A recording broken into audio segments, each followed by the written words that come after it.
Picture a slightly lopsided wooden chair sitting in your living room. The joints are a fraction of an inch off, and it wobbles if you shift your weight too suddenly. Beside it sits a masterfully crafted, perfectly balanced designer chair purchased from a high-end boutique. Objectively, the designer piece is superior in every conceivable metric. Yet, if forced to discard one, you might feel a strange, irrational pang of reluctance to part with the wobbly chair. You built that chair. That simple act of assembly fundamentally alters your perception of its worth, overriding objective reality. This peculiar glitch in human rationality is known as the IKEA Effect. It is a cognitive bias where people place a disproportionately high value on products they partially created themselves. The phenomenon takes its name from the famous Swedish furniture manufacturer whose flat-packed, assemble-it-yourself business model accidentally tapped into a profound psychological quirk. We do not just buy furniture, we buy the opportunity to invest our own labor into a physical object. The term was coined and popularized by behavioral economist Dan Ariely, along with researchers Michael Norton and Daniel Moshon. Through a series of clever experiments, they demonstrated that when individuals build items, they view those creations as significantly more valuable than identical pre-assembled counterparts. In one classic study, participants were asked to fold paper cranes. The amateur folders believed their crumpled, uneven origami creations were nearly as valuable as those folded by origami experts. The underlying mechanism driving this irrational pricing is known as labor justification.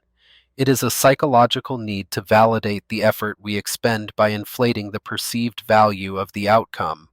If we spend 3 hours wrestling with an Allen wrench and confusing diagrams, our brains cannot easily accept that the time was wasted on a mediocre product.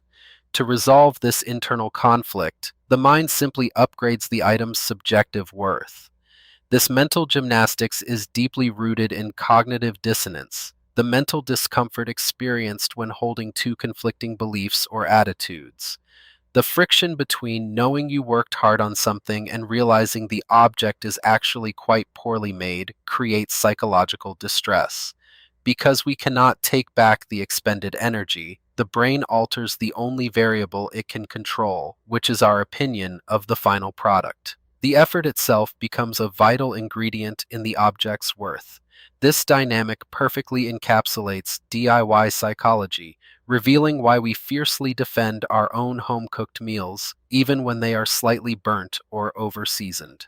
The chopped vegetables, the stirring, the time spent standing over a hot stove all get baked into our assessment of the flavor. We are no longer tasting just the ingredients. We are consuming a physical manifestation of our own labor. The business world learned to exploit this psychological quirk long before academics gave it a name. Consider the legendary case of instant cake mixes introduced in the 1950s. Early versions required housewives to merely add water, yet they sold poorly. The target demographic felt guilty, as if they were deceiving their families by exerting no effort. The solution was remarkably counterintuitive. The manufacturers removed the powdered eggs from the formula. By forcing the consumer to crack and add a fresh egg, the companies reintroduced a crucial element of labor. That single, simple act transformed the baking process from a lazy shortcut into a legitimate culinary creation. Sales skyrocketed. The product was technically less convenient, but psychologically, it was vastly superior. The added friction provided just enough justification for the baker to feel a sense of authentic ownership over the final cake. The implications of this bias extend far beyond furniture and baking, bleeding into how we evaluate abstract concepts. It directly causes us to overvalue things we create in the realm of ideas and strategies. In corporate environments, this manifests as the not invented here syndrome. Teams will frequently reject superior software, processes, or marketing strategies developed by outside firms, fiercely preferring their own inferior, in-house solutions simply because they built them. The labor invested in brainstorming sessions, late night meetings, and drafting proposals acts just like the physical assembly of a wooden shelf. The more a team debates and refines an idea, the more emotionally attached they become to its implementation.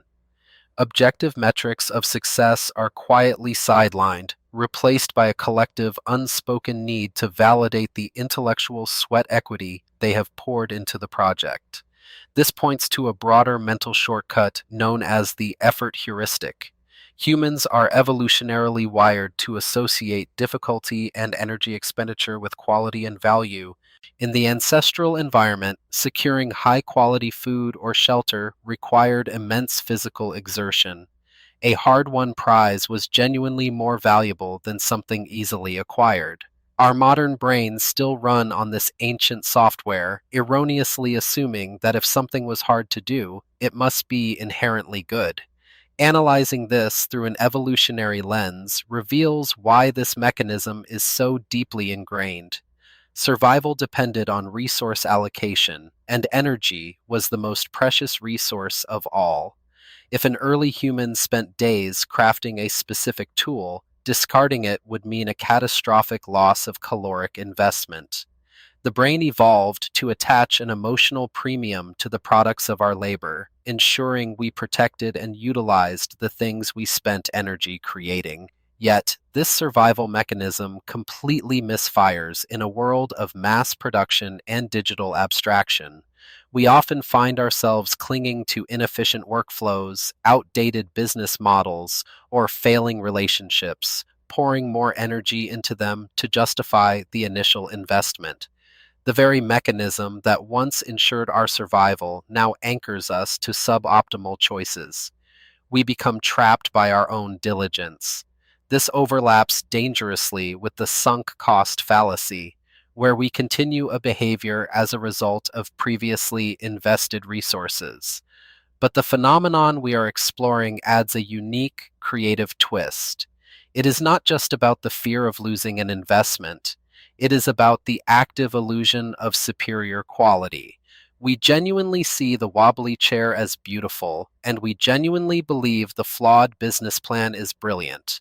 Modern digital ecosystems weaponize this illusion with terrifying efficiency. Video games, social media profiles, and personalized algorithms demand our active participation. When you spend hours customizing a digital avatar, curating a playlist, or training a recommendation feed, you are assembling a digital product. The platform binds you to its ecosystem not just through convenience, but through the emotional weight of your own digital labor. Tech companies understand that a user who merely consumes is easily lost to a competitor, but a user who co-creates their experience becomes remarkably loyal. You are less likely to abandon a platform if you feel you have built a piece of it, even if a newer, objectively better alternative emerges. Your data and customization efforts serve as the modern equivalent of turning an Allen wrench. We can even observe this dynamic in the realm of parenting and child development. Parents naturally view their own children's amateur artwork as masterpieces worthy of prominent display, while remaining entirely indifferent to the identical scribbles of a stranger's child. The biological and emotional labor of raising a human being acts as the ultimate amplifier of perceived value, rendering objective aesthetic judgment entirely irrelevant. However, this psychological effect has a crucial, fascinating boundary condition. Dan Ariely and his colleagues discovered that the illusion of value completely collapses if the project is left unfinished, or if the creator's efforts are destroyed immediately after completion. The labor alone is not enough to trigger the bias. There must be a tangible, completed outcome to serve as a monument to the expended effort. If you spend 3 hours building a cabinet but fail to attach the doors, you do not experience a surge of pride, you experience intense frustration. The cognitive dissonance cannot be resolved by inflating the value of a pile of useless wood. The psychological alchemy requires the sweet release of completion to transform painful effort into irrational affection. This requirement for completion highlights a profound crisis in the modern, hyper-specialized workplace. Many employees today are cogs in massive corporate machines, contributing only a tiny fraction of the labor to a project they will never see finished. They draft a single report, code a single feature, or tighten a single proverbial bolt. They never get to experience the psychological reward of assembling the whole chair. Stripped of the ability to see a project through from conception to completion, workers suffer from a severe deficit of labor justification. They cannot attach their sense of self-worth to the final product because their contribution is invisible. This architectural flaw in modern labor systems leads to deep disengagement, as the human mind is starved of the very mechanism that makes effort feel meaningful. The paradox here is striking. For decades, consumer culture and workplace efficiency experts have obsessed over removing friction, striving to make everything easier, faster, and more seamless. Yet the human calculus reveals that we actually crave friction. We desire the struggle, provided it leads to a visible resolution. Total convenience, it turns out, is a recipe for total apathy. This explains the massive resurgence of analog, labor-intensive hobbies in an era of unprecedented digital convenience. People are returning to knitting, woodworking, sourdough baking, and pottery. These activities are wildly inefficient ways to acquire sweaters, furniture, bread, or bowls. But efficiency is not the goal. The goal is to hack our own cognitive biases, deliberately triggering the satisfaction that only comes from hands-on creation. The illusion, once understood, forces us to reevaluate the things we hold dear. Are we fiercely defending a political ideology, a career path, or a personal philosophy because it is objectively correct, or simply because we have spent years constructing it? The architecture of our beliefs is often just as susceptible to this bias as our living room furniture. We fall in love with our own mental blueprints. Recognizing this tendency does not mean we must abandon the joy of creation or cynically devalue our own hard work. Instead, it offers a lens of profound self-awareness. It allows us to step back when evaluating our own ideas and ask if we are blinded by the sweat on our brow. It teaches us to separate the value of the journey from the objective utility of the destination. Ultimately, this psychological quirk is a testament to the human need for meaning. We are not purely rational calculators maximizing utility. We are meaning-making machines who weave our very identities into the physical and intellectual objects we interact with. The wobbly chair may be flawed, but it stands as a quiet monument to our agency in the world. Our labor does not just build the object builds us.